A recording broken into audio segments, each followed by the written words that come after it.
tengah dunia yang terus berjalan dengan cepat, saya percaya bahwa remaja bukan hanya bisa peduli, akan tetapi bisa menjadi bagian dari solusi. Pernahkah kalian sadar bahwa sekantong atau setetes darah yang kalian donorkan untuk orang lain bisa memberikan harapan serta kehidupan baru untuk orang tersebut? Melalui presentasi ini, saya ingin mengajak kalian semua untuk mengetahui lebih dalam lagi tentang DORAS, donor darah sukarela, setetes darah sejuta harapan. Saya ingin menunjukkan bahwa donor darah bukan hanya sekedar tentang jarum dan sekantong darah, but about humanity, solidarity, and saving lives.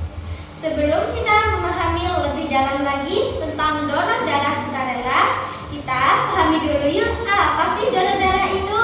Donor darah adalah kegiatan mengambil darah secara sukarela untuk diberikan kepada orang lain yang sedang membutuhkan.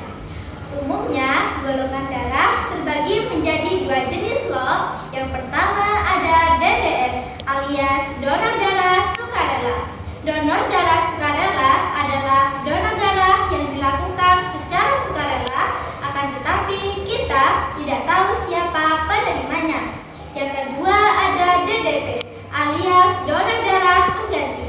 Donor darah pengganti adalah donor darah yang juga dilakukan secara sukarela, akan tetapi kita sudah tahu siapa penerimanya. Biasanya diberikan kepada keluarga atau kerabat yang sedang membutuhkan transfusi darah. Teman-teman, sebelum kita melakukan transfusi darah, kita juga harus memahami tentang golongan darah. Sebab saat kita melakukan transfusi darah, kecocokan antara pendonor dan penerima sangat dibutuhkan. Golongan darah dibedakan berdasarkan antigen yang berada di dalam sel darah merah serta antibodi yang berada di dalam plasma darah. Contohnya, golongan darah A memiliki antigen A dan antibodi anti B. Golongan darah B memiliki antigen B dan antibodi anti A. Golongan darah AB memiliki antigen A dan B, akan tetapi tidak memiliki antibodi. Yang terakhir adalah golongan darah O. Golongan darah O tidak memiliki antigen, akan tetapi memiliki antibodi anti A dan anti B. Selain itu, darah juga memiliki banyak manfaat yang sangat penting bagi tubuh kita. Yang pertama adalah mengangkut oksigen dari paru-paru ke seluruh tubuh. Yang kedua, mengangkut karbon dioksida dari sel-sel tubuh kembali ke paru-paru untuk dikeluarkan. Yang ketiga adalah mengganti sel-sel yang rusak agar tubuh kita tetap bisa bekerja dengan baik. Selain itu, darah juga memiliki beberapa komponen seperti plasma darah, sel darah putih, sel darah merah, serta trombosit.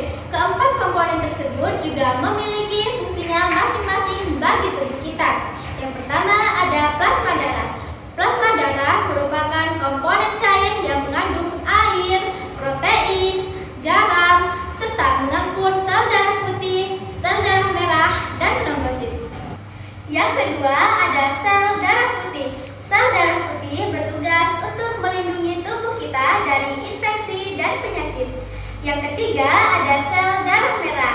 Sel darah merah mengandung hemoglobin yang berfungsi untuk mengikat oksigen dan mengangkutnya ke seluruh tubuh. Yang keempat ada trombosit. Trombosit membantu proses pembekuan darah saat terjadi luka atau cedera.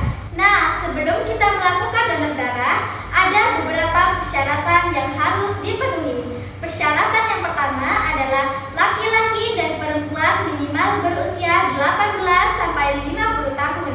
Yang kedua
formulir oleh pendonor. Yang kedua, cek administrasi oleh petugas akta. Yang ketiga, pengecekan HB, BB, tensi, dan golongan darah. Yang keempat adalah cuci tangan lalu proses pengambilan